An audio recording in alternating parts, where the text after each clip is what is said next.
Goddag, det her er en introduktion til handelsbrev, og det formalie, der skal bruges. Jeg vil først og fremmest gerne vise jer, hvordan et fysisk handelsbrev kommer til at se ud. Det kan bestå af op til 11 dele, og jeg vil efter det her komme ind på hver del mere specifikt. Først og fremmest så ser vi brevhovedet. Herefter ser vi, hvad man kalder referencen. Herefter får vi en dato og en modtageradresse. Herefter begynder det officielle i brevet, hvor vi kommer ind med en indledende hilsen. Herefter en overskrift, eller hvad brevet reelt handler om. Herefter har vi en brevtekst, der går ind i, hvad brevet handler om, og hvorfor det eksisterer. Til sidst har vi så en afsluttende hilsen. Herefter hvor vi har en afsender og underskrift for afsenderen, hvor vi til sidst får bilag og kopier. Så første del, brevhovedet.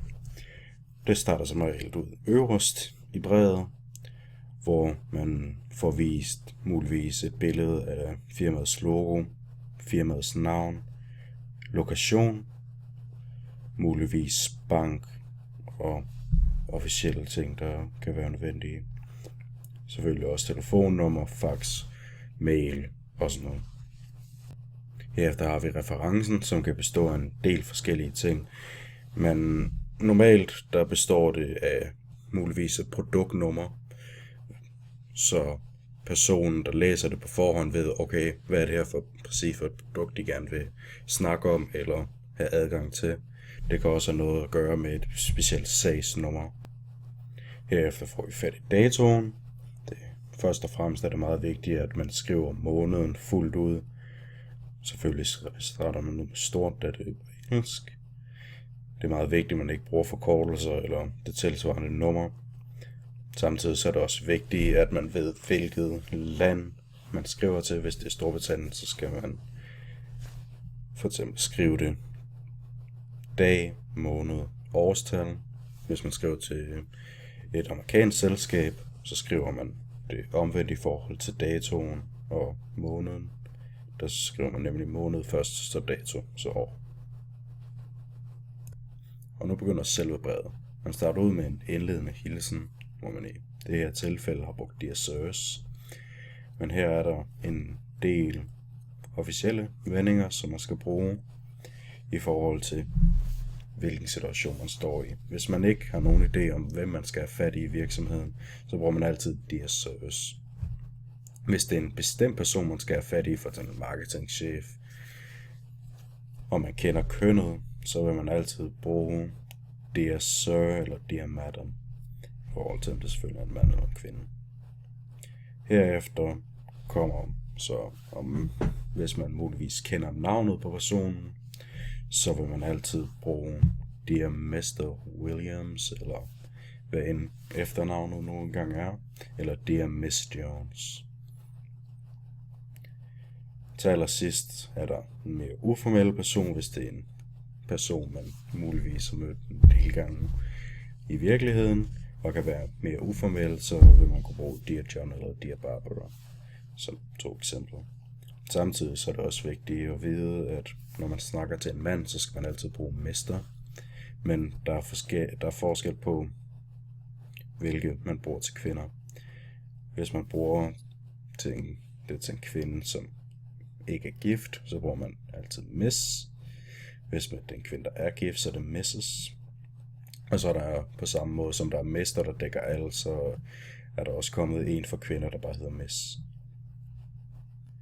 Herefter begynder selve brevet. Det starter ud som en brevtekst, hvilket består af 4 dele. Det består først og fremmest af en indledning, hvor man hurtigt og kort fortæller, hvad brevet reelt handler om.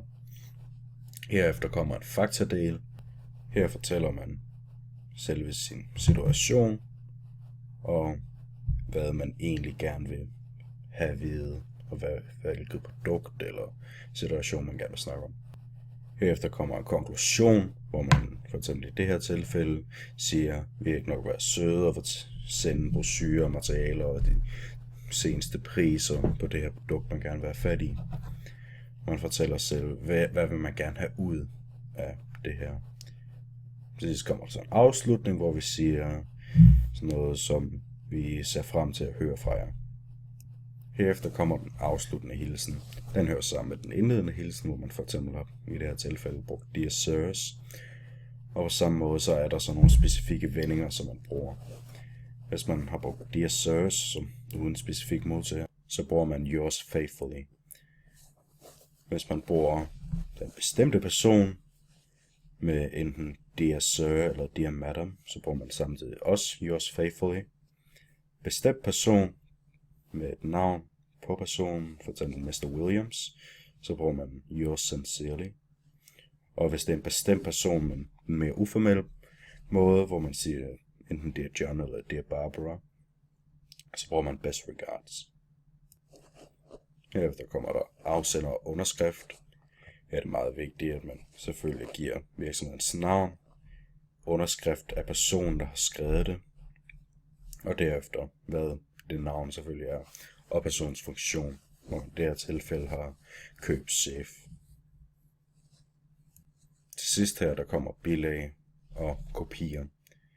Først og fremmest, der er enclosures, hvor man enten skriver ENC eller ENTS i forhold til, hvor mange bilag der muligvis hører med. Om som nummer 11, der får man at vide, hvor mange der har fået det her brev. Hvis det muligvis er en besked, der er gået ud til flere forskellige virksomheder, så vil der stå mange flere navne og mange flere virksomheder hernede. Det her det er også det, der i mailen står i en CC, og vil derfor ikke være i en mail.